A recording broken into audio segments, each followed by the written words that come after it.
Hi kids, in today's session you are going to learn about political developments in South America. Maya, Inca and Aztec civilization were in the South America in the places of Mexico and Peru. Mexico, it is the city in the Central America. Peru, it is a city in the South America. Around the 11th century, last cities formed into a League of Mayapan. For over 100 years, the League of Mayapan lasted.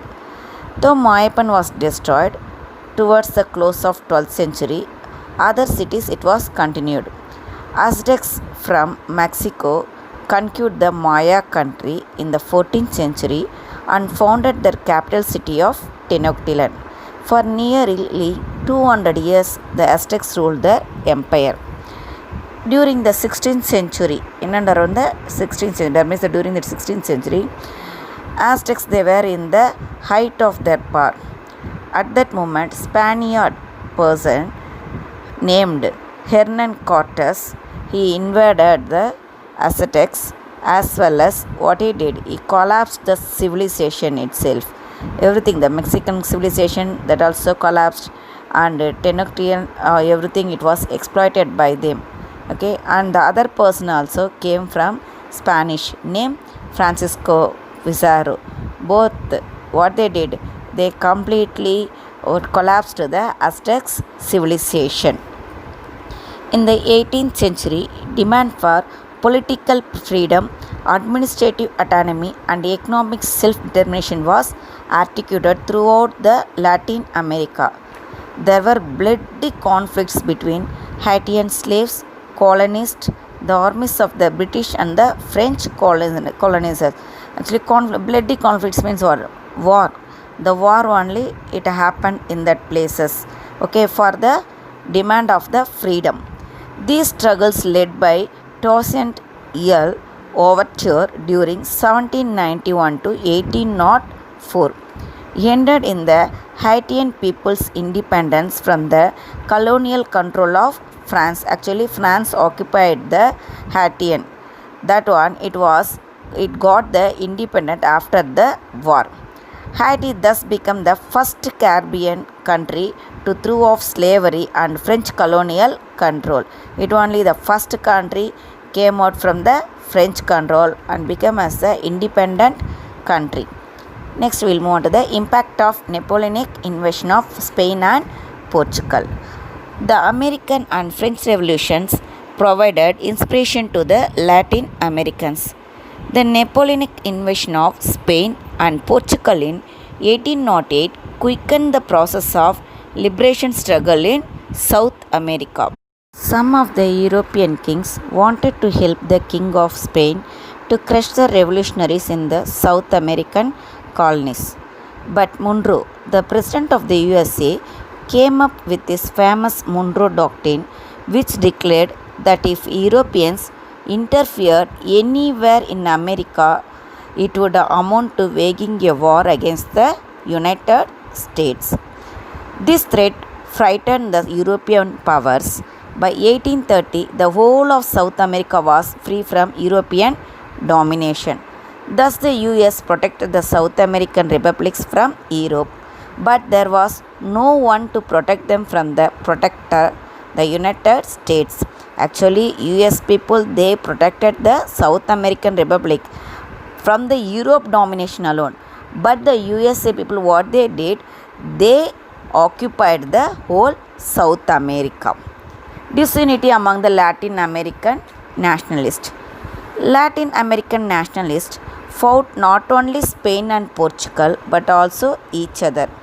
In 1821, Central America ceded from Mexico. Later, Central America itself split into 5 republics. What are the 5 republics? Costa Rica, El Salvador, Guatemala, Honduras and Nicaragua. These are the 5 republics which in Central America it was splitted into. Uruguay split from Brazil in 1828. From the Brazil, Uruguay, that place also it was splitted in 1828. In 1830, Venezuela and Ecuador ceded from Gran Colombia. the republic created by Bolivia. Next, US imperial interest. At the dawn of the 20th century, the United States had occupied Cuba and Puerto Rico. After defeating the Spanish in 1898, actually Cuba and Puerto Rico, both it was under the control of the Spanish. After defeating them, USA occupied the Cuba and Puerto Rico. From 1898 to 1902, Cuba was under US military rule. When the Americans finally left, they retained a naval station in Cuba.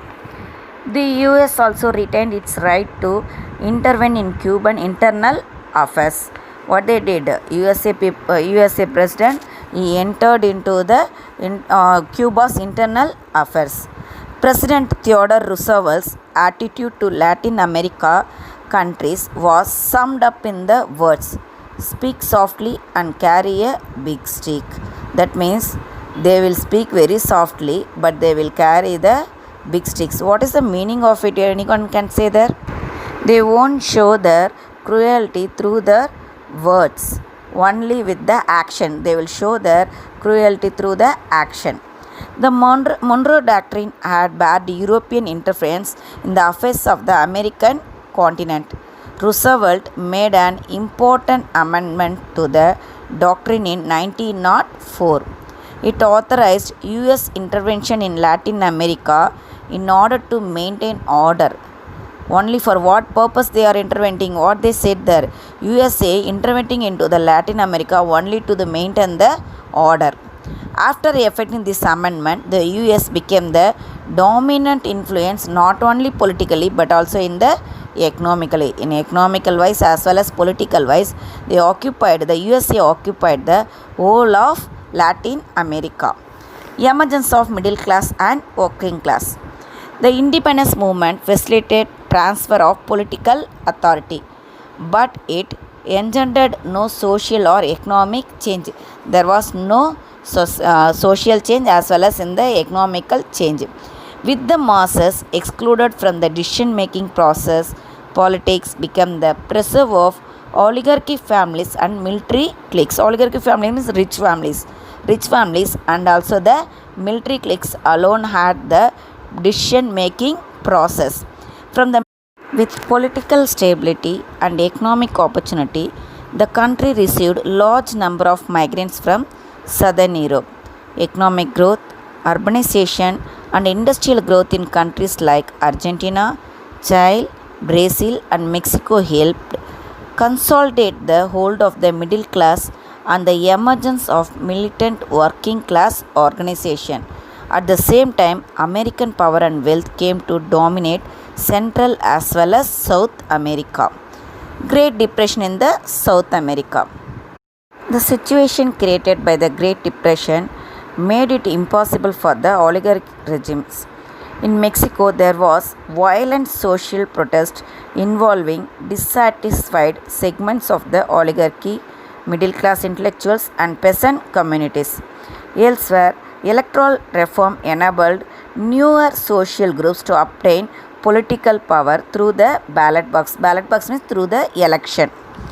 Latin America protested American intervention and disliked their dollar imperialism. What is the meaning of dollar imperialism?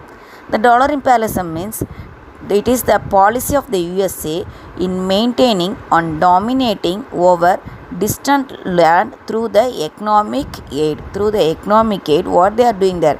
They are dominating as well as maintaining it. Okay, one of the place they are maintaining and dominating through the economic aid. That only it is called as the dollar imperialism. The opposition to political intervention produced a change in US policy after 1933. Franklin Roosevelt, in his good neighbor policy, agreed that the US would not intervene in the internal affairs of any state and would give economic and technical assistance to Latin America. Franklin Roosevelt alone, I already told about FDR. I think so. I said in the last section itself, isn't it?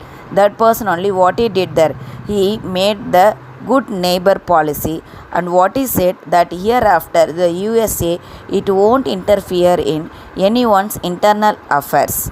Okay, and after that what the America did, it gave the economic and technical assistance to the Latin America, but not intervened into the internal affairs of that state.